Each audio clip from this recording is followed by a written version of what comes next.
Chahi khudingi nong khitang tabaga ichau thoklaga laklaba Asian Highway 2 gi sarugam oiriba Singjamaidagi kagwa fawbugi lambi ngasisu haukiba numit kharani asida chukhiba nong na maram oiraga khursemgi ichau thokle Department ne ising chawa matamda ising mayeng tana bani haiduna matam gi oiba thabak khara tawraga tungkoiba policy amata paikhatpagi mami udriba lambi asigi hauzigoriba fiba masigi matangda paudamama Human Rights Commission ki koi siat sanju satli ado masu lambi jigi hojik laiba phibam se sungsoi soidana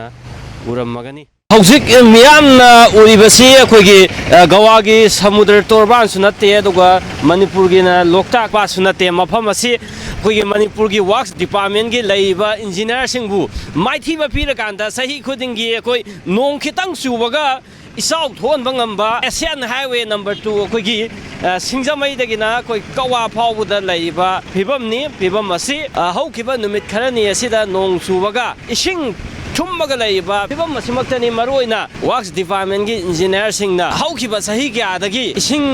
thumanbagi thaba asi lephanabagi damakta tongan ba thaba ke ama lokhat charaga chu akoigi makoida sijinaiba mahai adu mafam asidadi kanaba phangdabida sahi khudingi ising tumaga lairi masi maroina laiba engineer sing asina haitabagi oigadawibra natragana haiba lambi nakal asida laiba drainage sing asi salakpa matamda khoi yamna matik mathongna laiba haibadi engineer sing aduna phawba haibada lowgidraba adumba tongan ba backing gyana yomlaba akoi thikada singna haiba drainage asi sanba matamda laibam thokpa sang adu laihan khidabadagi haiba ngasigi asumlaba phibam asi sahi khudingi mayong nari bribasi asowa hangama oiri maramasina haiba phibam asi haibadi lambi asida sahi khudingi matam laiba khibekta nong khitang subaga thoiba khusiengwi sing isao sina maikai asongi miyam amdi lambi chaliba miyam da kari khudong chadaba sing mayong nari bage haujikangi phibam jiga hairagadi akoigi lambi thong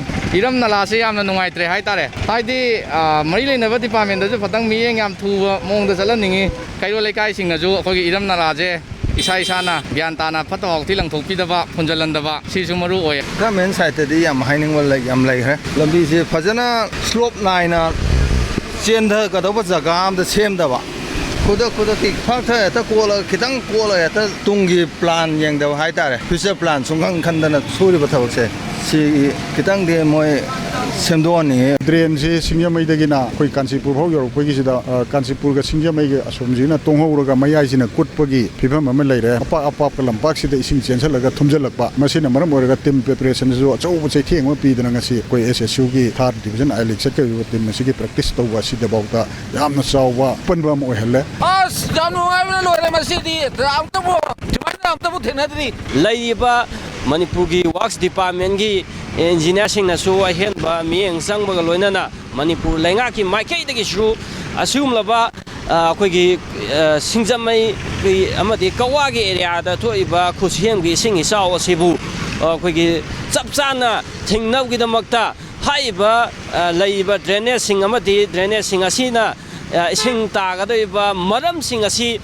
akoi gi plan amaga loina na Sapsana sengdokpa amadi sem sabagi aduma tangai phadaba aduma lairi impact news ki nama camera person El Kabi ga loinana mianda pogdam jari bai sa ilangma musuk